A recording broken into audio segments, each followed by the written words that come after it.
استاد گرامی یہاں موجود ہے، میں بڑی ہی معذرت کے ساتھ، چونکہ ہم نے حرف مولوی اول سے لے کر کے کامل تک ہم نے ایک حرف اتنے شفیق اور انتہائی ملنسار اور انتہائی متواضع اتنے عظیم الشان شیخ کے پاس ہم نے بیٹھ کر پڑھا ہے۔ اس چیز کے بتانے میں ہمیں کوئی یعنی ہمارا تو فخر سے سینہ کھل جاتا ہے، چوڑا ہو جاتا ہے۔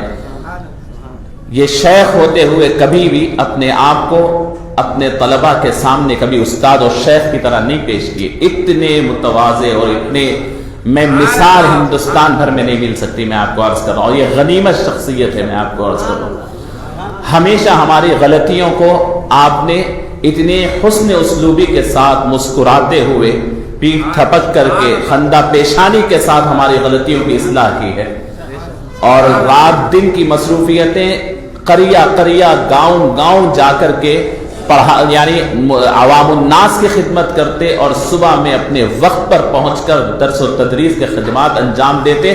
عوام کی خدمت کے نام پر نہ طلبہ کو متاثر کرتے، نہ طلبہ کی خدمت کی وجہ سے عوام کو مایوس کرتے۔ عام طور پر یہ بات ہوتی ہے کہ جو حضرات تقریریں کرنے کے لیے باہر جاتے ہیں، درس و تدریس میں وہ طلبہ کا حق مار دیتے ہیں، طلبہ کے حق وہاں پر مکمل نہیں ہوتا، تعلیم برابر نہیں ہوتی، تدریس برابر نہیں ہوتی، نصاب برابر نہیں ہوتا، تدریس نہیں ہوتی، عوام کا فائدہ ہوتا ہے، جلسوں میں وہاں پر ہے تو یہاں پر تعلیم متاثر ہے۔ لیکن میں اور میرے جیسے ایک نہیں ہزاروں طلبہ، الحمدللہ یہاں بھی علماء کرام موجود ہے، پوچھے ہزاروں طلبہ اس بات کے گواہ ہیں کہ دونوں کو بیک وقت مینج کرتے اور بیلنس کرتے، اور پھر جب عوام الناس کے جلسے میں آتے تو عوام کے لہجے میں سمجھاتے۔ علماء کرام کی جب تدریس کرتے، چھوٹی سے چھوٹی کتاب سے لے کر کے بڑی سے بڑی دقیق ترین کتاب بھی ہوتی تو پھر وہ انداز سے، وہ شان و شوکت سے سمجھاتے۔ اللہ رب العزت ہمارے ان بزرگوں کو سلامت رکھے، اللہ رب العزت ان کے فیوز و برکات کو ہمارے لیے ایک نمونہ رب العالمین بنا کر ہمیں اپنی زندگی آگے چلانے کا موقع عطا فرمائے۔ میں بڑی معذرت خواہی کے ساتھ کہ اتنی جرت نہیں کہ ہم یہ نہیں سمجھتے تھے کہ ہم اتنی بڑی شخصیت کے سامنے تقریر کر سکیں، بڑی سادگی سے آپ کے پاس آ جاتے ہیں تو یہ نہ سمجھے کہ سادگی سے آنے والا بالکل، بہت سارے لوگ ڈھنڈورا پیٹتے ہوئے آتے ہیں، پکارا کرتے ہوئے آتے ہیں۔ اگر اس جیسی شخصیت میں آپ کو عرض کر دوں شمالی ہند کو مل جائے تو ایک نئے اعلیٰ حضرت کا نام رکھ دیا جائے۔ میں آپ کو عرض کر رہا ہوں، تدریس بھی ہو، تفہیم بھی ہو، اور پھر باضابطہ شیخ بھی ہو، پھر اہل سلسلہ بھی ہو، سادات کرام بھی ہو، اور پھر تواضع کا یہ عالم۔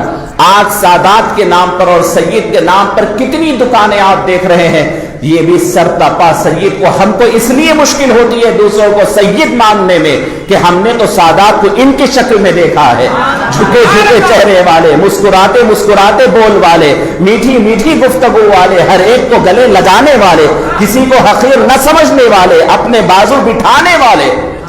ہم نے تو سادات کو ان کے چہروں میں دیکھا ہے، ان کو کبھی اپنے نام کے ساتھ فلاں کے شہزادے اور فلاں کے فلاں بولنے کی ضرورت ہی نہیں ہوئی۔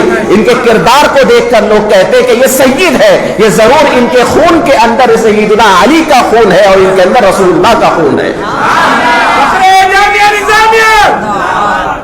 عزیزان گرامی، میں کوئی مبالغہ نہیں کر رہا ہوں، قدر کیجئے، قدر کیجئے۔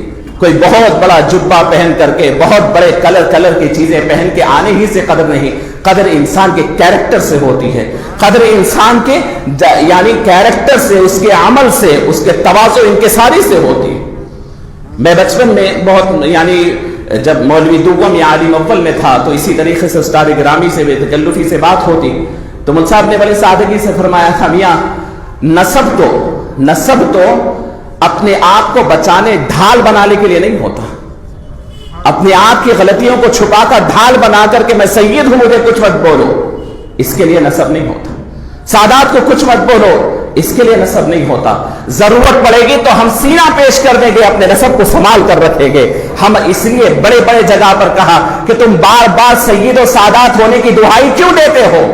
تمہارے کیریکٹر سے لوگ سمجھ سکے کہ تم سید ہے، تمہارے بول سے لوگ سمجھ سکے، تمہارے سینے میں تڑپنے والے دل سے لوگ سمجھ سکے کہ محمد الرسول اللہ سے نسبت رکھنے والا دل ہے، جو حضور کے سینے میں دھڑکتا تھا وہ دل تمہارے سینے میں اگر نہیں دھڑکتا ہے تو پھر تم لوگوں کے سامنے میں سایات ہو، سید ہو، آل رسول ہو، آل علی ہو بول کر کے کیوں پیش کرتے ہو؟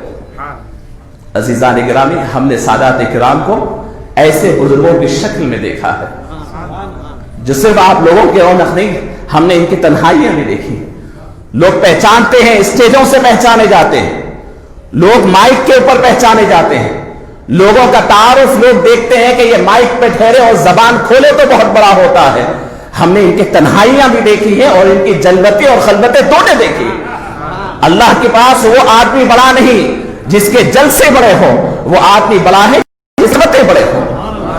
اللہ رب العزت کے پاس وہ آدمی بڑا معظم نہیں جو آدمی کے سامنے لوگ جب ہو تو ہزاروں کی تعداد میں اس کے باتیں بڑے بڑے ہو، تقریر فرات دار ہو.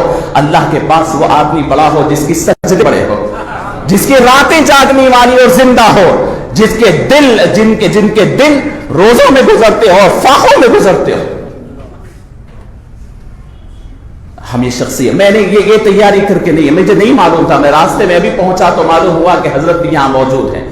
آپ یقین کریے ہر مہینہ آپ کے پاس آ جاتے ہیں. میں دیکھتا ہوں گاؤں قریہ چھوٹی چھوٹی جگہ پر جہاں پر بھجانے کے لیے گاڑی نہیں، سواری نہیں، بس میں چلے جاتے ہیں، اپنا رومال لیے لپیٹ لیے، وہاں سے بیٹھ گئے، جو کھانے کو ملا ہاتھ میں لے لیے، نکل گئے. کہیں مثال دیکھ سکتے ہیں آپ؟ ان کو دیکھ کر آپ قرون اولیٰ کے لوگوں کو سمجھ سکتے ہیں. کبھی نہ اپنے منصب کا فائدہ، نہ اپنا منصب، شیخ بنے ہیں جامعہ کے، لیکن اس کے باوجود دیکھنے والا کہتا کہ کیسے شیخ؟ سادگی. اللہ اکبر. ہاں زبان کھلے، کتاب کھل جائے تو پھر دیکھیے، کتاب کے سامنے بیٹھے، علماء کے سامنے بٹھائیے تو پھر اس کے بعد نکتہ رسی دیکھیے اور نکتہ شناسی دیکھیے. بہرحال عزیزان گرامی، میں نے کوئی یہ موضوع لے کر حاضر نہیں ہوا تھا، لیکن میرے استاد گرامی کی تعارف آپ تو بہت جانتے ہیں، لیکن میرے دل کی بات کہنے کی میں آپ سے بغیر اجازت میں نے یہ سب کہہ دیا ہے. اور پھر بھی میرا دل تکمیل، یعنی دل کو سکون نہیں ملتا کہ ایسے اساتذہ کرام یقین کریے کہ اللہ نے ان کی جوتیاں سیدھے کرنے کا ہمیں موقع دیا ہے. اور شاید میری بات سے جامعہ نظامیہ کا ایک طالب علم بھی جتنا ان کا عرصہ دیکھا ہے، کوئی ایک کو بھی مخالفت نہ ہو، ایک کو بھی اس پہ اعتراض نہ ہو جو میں کہہ رہا ہوں. اللہ اکبر. پڑھے لکھے اول درجے کے طلبہ کو تو سب چاہتے ہیں، امتیازی طلبہ کو تو سب قریب کرتے ہیں. یہ ولی اور یہ بزرگ صفت ہے کہ جو انتہائی کمزور اور نہیں پڑھنے والے طلبہ کو بھی یہ قریب رکھتے ہیں اور ان کا دل لبھاتے ہیں. اتنا نہیں، بھوکوں کو کھلاتے ہیں، نہیں ہے تو اس کو پیسے دیتے ہیں، اس کو ولی کہہ کے قریب بلاتے ہیں.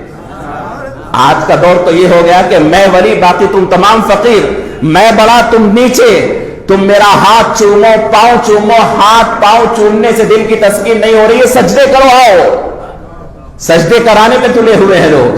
اللہ اکبر. لیکن یہ وہ بزرگ ہے جو آپ ہاتھ چومے تو صرف آپ کا ہاتھ چوم لیں گے. دیکھیے آپ آ کر، آپ ولی بولنے سے پہلے وہ آپ کو ولی بولیں گے.